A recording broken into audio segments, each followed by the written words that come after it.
Just a few hours ago at around 1 o'clock Canberra time, US President Joe Biden delivered his first State of the Union address. It's a speech from the President given every 12 months to the assembled chamber of congressmen and women, senators, and a number of distinguished guests, more often than not, with mentions of them in the speech, all staged for the cameras.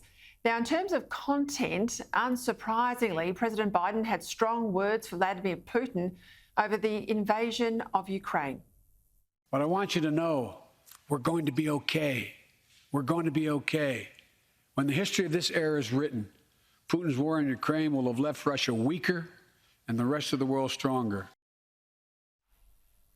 But true to form, President Biden's speech wasn't without a couple of embarrassing gaffes, including this one where he appeared to confuse Ukraine with another country more than 3,000 kilometres away. We stand with you. Putin may circle Kyiv with tanks, but he'll never gain the hearts and souls of the Iranian people.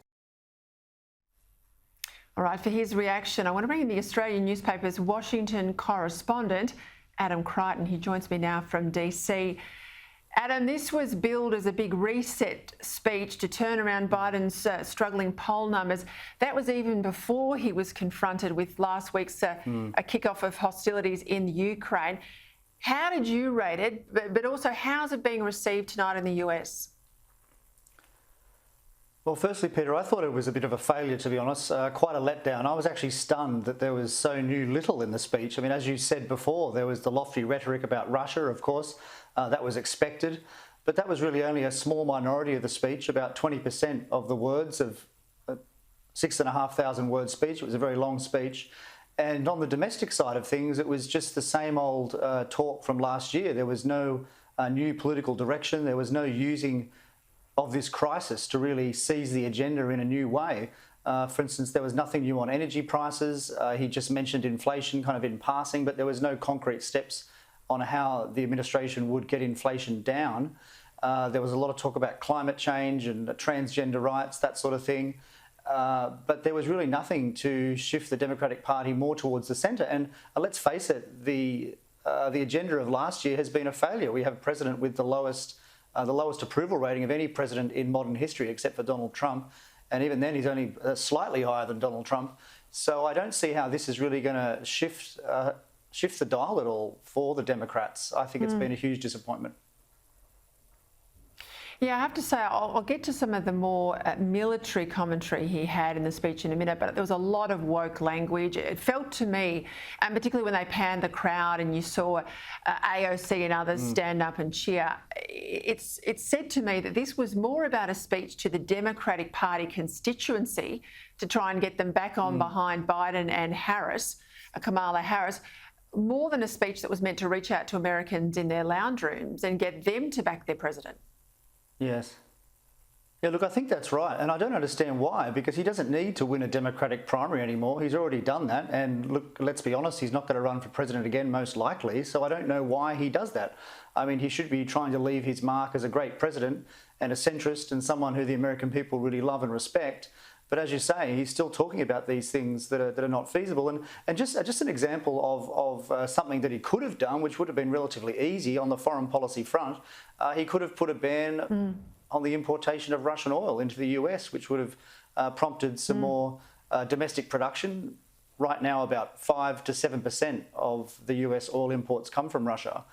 And that would be something relatively easy to choke off. But he didn't even do that. There was only this ban on Russian flights in and out of the US, which you'd have to imagine is a fairly token ban, really, given there'd be very few of those flights in the first place. So on the foreign policy front, there wasn't much new. But then, as you suggest, the domestic front, there was nothing new either. There was this thing called a unity agenda for the nation, which was this hodgepodge of 4 different targets to help veterans, to help the victims of opioid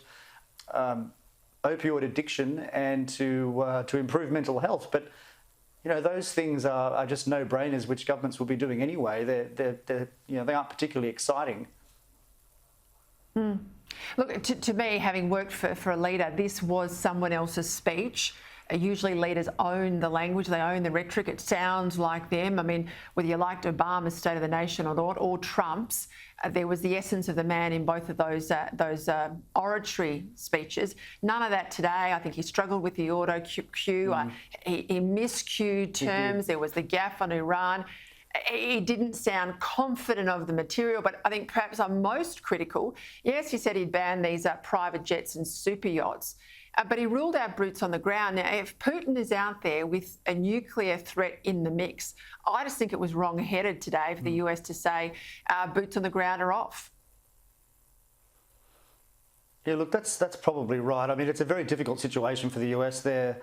There's a lot of questions about the mental health, I think, of Vladimir Putin now, which I think would worry the military hardheads here about just what he might be capable of. And so Biden stressed once again, as you suggested, that there'd be no boots on the ground in the US. And I think that that's their deliberate strategy from the US, not to inflame the situation anymore. But I can see your point. I mean, the sanctions so far that have been imposed have clearly not deterred Vladimir Putin. The missiles are still raining down. The tanks are approaching the cities. So nothing the West so far has done has stopped what what Putin is trying to do. But maybe there's no more the US can do. I mean, I'm just thinking out loud here. I mean, it's a very difficult situation, and look, I'm just not sure escalating it to a war with NATO would be necessarily wise. No, I'm not suggesting they go that far, and of course this is not a NATO country, not a signatory to the NATO convention, but nonetheless, you don't deal with dictators by basically saying, look, we're not going to get involved, you've got a free rein, particularly when they're threatening nuclear retaliation. The only thing men like Putin understand is a strong West and a strong America, and you know, he's no Reagan, and that's the problem I think the No, world's he's certainly facing. not. Yeah, look, you're quite right about the rhetoric too. But it was rather embarrassing. I mean, surely this is a speech that he'd rehearsed, that he'd read over at least multiple times, and yet, he was incapable of delivering it fluently. And this is a man who's been in politics for 50 years, basically. He's given so many speeches, and of course his apologists say he has a stutter, but I'm sorry, that's definitely not excuse enough. And if you watch old footage of Biden, he never had a stutter like this in the past. So it does raise questions about his cognitive ability, which are growing all the time, and we're only just after 1 year through the presidency. So I think these concerns are going to continue to grow. You mentioned the sanctions on the Russian oligarchs. I think that they're important to mention because they may have a more effect than many of these other sanctions. There's now hundreds of people on this list who are close to Putin. And the president said that the US and its allies would be going after their yachts, their houses, would be taking their kids out of Western schools and so forth. So perhaps this will have some effect in coming weeks. Let's hope it does. Adam Crichton, appreciate your insights. Thank you.